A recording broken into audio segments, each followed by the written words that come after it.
반갑습니다. 여러분, 프로토 교수입니다. 스포츠 모든 경기를 매일 분석 및 조합 픽 공유 중에 있습니다. 영상에 공개되지 않는 정보들도 정보방에 입장하시면 확인하실 수 있으니 참여를 희망하시는 분들은 영상 하단 고정 링크를 통해서 아무 조건 없이 자유롭게 참여가 가능하니 많은 참여 부탁드리겠습니다. 첫 번째 경기는 핀란드 대 슬로베니아 한번 살펴보겠습니다. 핀란드는 유로에선 첫 2경기를 원정에서 치렀는데 1승 1패를 기록하며 나름 만족할 만한 결과를 냈다. 덴마크에 패했지만 북아일랜드 전에서는 칼만의 결승골로 승리했다. B클럽에서 뛰는 선수는 없지만 노리치 소속으로 잉글랜드 무대에서 잘해준 테무 푸키와 더불어 포흐얀 팔로와 포르스 등 해결할 선수들이 있다. 포즈난의 센터백인 이바노프는 수비진의 리더 역할을 하죠. 슬로베니아는 카자흐스탄과 산마리노를 연파했다. 지난달 20세 생일이 지난 레드불의 스트라이커 벤자민 세스코가 유망주에서 대표팀의 핵심으로 자리 잡으며 확실하게 전력이 좋아졌다. 세리에서 뛰는 센터백 비율과 풀백 스토야노비치 등이 버티는 수비에 비해 최전방의 힘이 아쉬웠는데 이제 세스코가 마무리를 잘해주고 있죠. 접전을 본다. 핀란드가 홈의 2점을 누릴 수 있지만 슬로베니아는 수비가 안정적인 팀이다.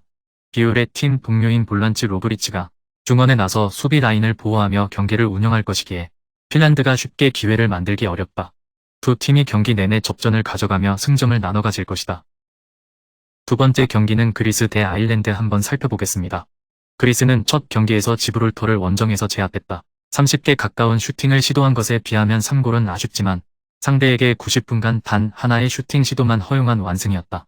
황금 세대가 출연하며 확실하게 경쟁력을 보이고 있는 최근이다. 스트라이커인 아쿠마키스와 파블리디스를 비롯해 마수라스와 펠카스, 임리오스 등 이선도 탄탄하죠. 아일랜드는 첫 경기에서 프랑스에 분패했다. 홈에서 비등비등한 경기를 했지만 한 골을 내준 것이 패배로 이어졌다. 때문에 그리스와 지브롤터를 만나는 이번 일정에 1승 1무 이상을 기대하고 있다. 그러나 그리 인상적인 선수는 보이지 않는다. 잉글랜드 리그에서 뛰는 선수들이 많지만 PL 주전급 리거가 없다. 오바페미와 제프 핸드릭, 맥민 등의 기대를 걸어야 한다. 가장 눈에 띄는 선수는 역시 토트넘을 거쳐간 윙백 맷 도어티다. 아일랜드는 핸드릭을 중심으로 수비 라인을 유지하며 원정 승점을 노릴 것이다.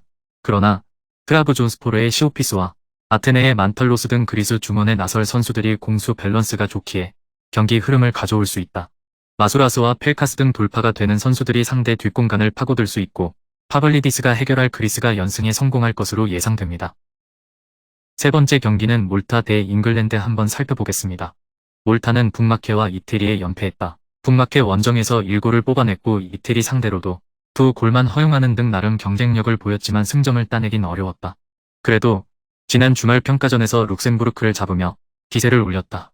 유노코를 비롯해 노츠 카운티에서 뛰는 존스의 움직임이 인상적이었다.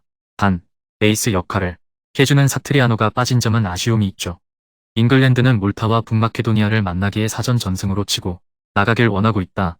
때문에 실험적인 스쿼드를 가동하지 않고 정상적으로 핵심 선수들을 차출했다. 주장인 해리 케인을 필두로 맨시티의 트래블을 견인한 그릴리쉬와 필 포든, 아스날의 리그 준우승을 이끈 사카 등이 이번 대표팀의 핵심이다. 컨퍼런스 리그 우승팀인 웨스트햄의 라이즈는 마운트가 빠진 중원에서 맨시티의 필립스와 함께 나설 것이다. 몰타는 얀캄과 길로미에 등이 3선에 나서 상대 공세를 막아내려 하겠지만 라이스와 필립스의 중앙 조합을 가동할 잉글랜드 상대로 경기의 흐름을 가져올 수는 없다. 로테이션을 돌린다 하더라도 에제와 칼럼 윌슨, 래쉬포드가 상대 수비를 공략할 잉글랜드가 충분히 경기를 주도할 수 있어 보입니다.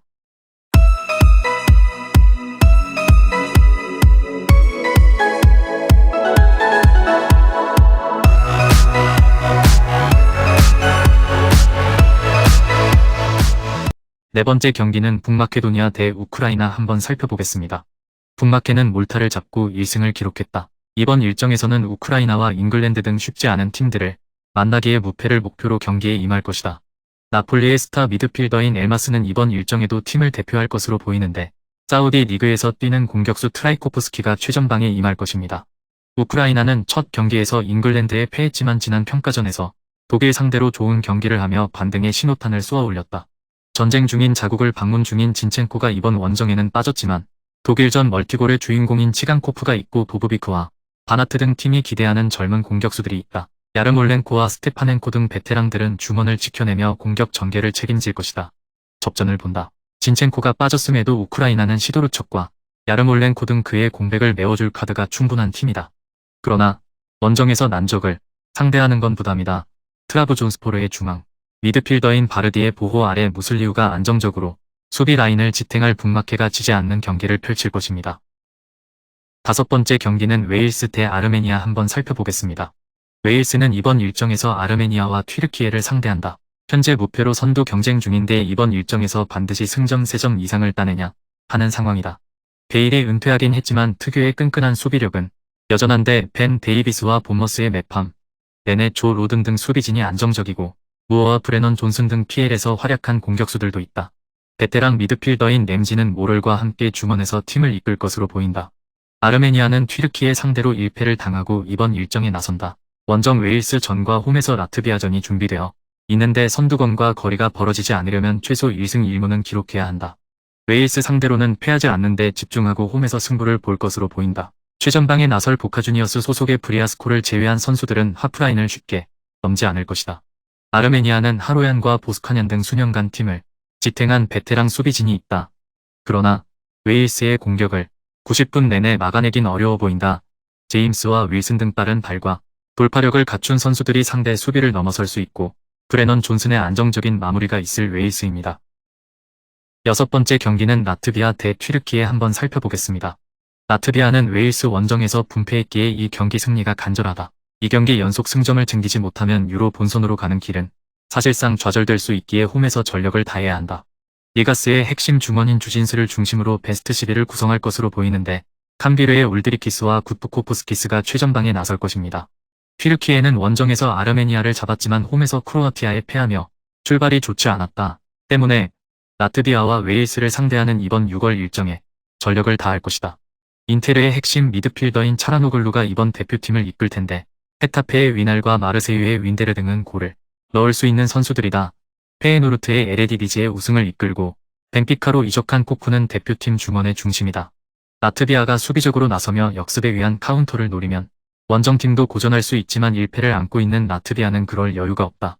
중원에 라인을 올린 공격적인 운영을 할 텐데 코쿠와 외즈칸 등 원정팀 중원이 상대의 공세를 끊어내며 역습으로 전환할 수 있다. 윈데르와 위날의 마무리가 기대되는 튀르키예가 우세해 보입니다.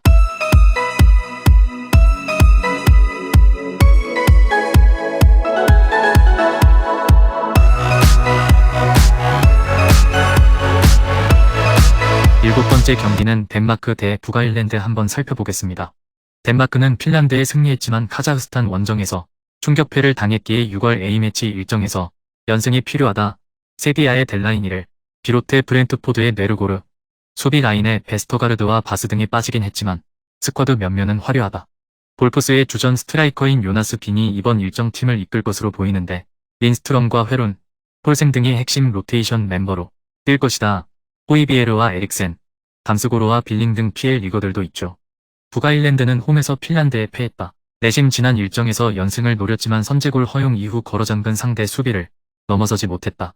이 경기에서는 난적 덴마크를 상대하기에 텐백으로 상대 공세를 저지하며 역습에 나설 것이다. 찰스와 브래들리 등이 역습의 선봉 역할을 할 것으로 보입니다. 북아일랜드는 브라운과 카스카트 등 에반스 이후로도 팀 수비 라인을 지켜낼 선수들이 있다. 그러나 맥레어의 파트너를 찾지 못한 중원이 불안하다. 에릭센과 빌링, 호이비에르가 중원에서 우위를 보일 홈팀이 경기의 주도권을 확실하게 잡을 것이다. 마지막 여덟 번째 경기는 벨라루스 대 이스라엘 한번 살펴보겠습니다. 벨라루스는 승점을 따내지 못했다. 루마니아 원정에서는 후반을 지배하며 추격골을 뽑아냈지만 동점골이 나오지 않았고 스위스 상대로는 대패했다. 아스타나의 공격을 이끄는 에봉을 필두로 크바신스키와 바카르 등 골을 넣을 수 있는 선수들을 내보냈지만 중원에서 최전방으로 안정적인 패스를 찔러 넣어줄 선수가 없었다. 이스라엘은 코소보와 스위스 상대로 원하는 성적을 내지 못했다. 코소보 전에서는 경기 내용이 좋았지만 결승골이 없었고 스위스 상대로는 전력의 격차를 절감했다. B클럽에 관심을 받고 있는 솔로몬과 오스트리아 리그 최상위 공격수인 바리보가 있지만 대표팀을 은퇴한 자하비의 공백이 느껴졌다. 와이즈먼이 솔로몬의 부담을 줄여줘야 한다. 전력상으로 솔로몬이 측면과 최전방을 오가며 기회를 만들 수 있는 원정팀이 근소하게 났다. 또 벨라루스는 홈에서 경기를 할 수 없기에 헝가리 중립으로 홈의 이점을 누릴 수 없다. 나토와 페레즈가 경기 주도권을 서서히 가져올 것이고 다브로와 바리보의 마무리가 있을 이스라엘이 우세해 보입니다. 금일 경기들은 이렇게 알아보았습니다. 좀 더 다양하고 많은 정보를 원하시는 분들은 영상 하단 댓글에 링크 클릭 후 문의하시면 아무런 조건 없이 정보방 입장 가능하니 입장하셔서 정보 받아보시길 바라겠습니다.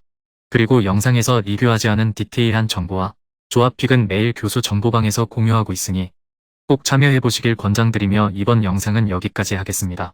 시청해주셔서 감사드리며 늘 여러분들의 건승을 기원합니다. 감사합니다.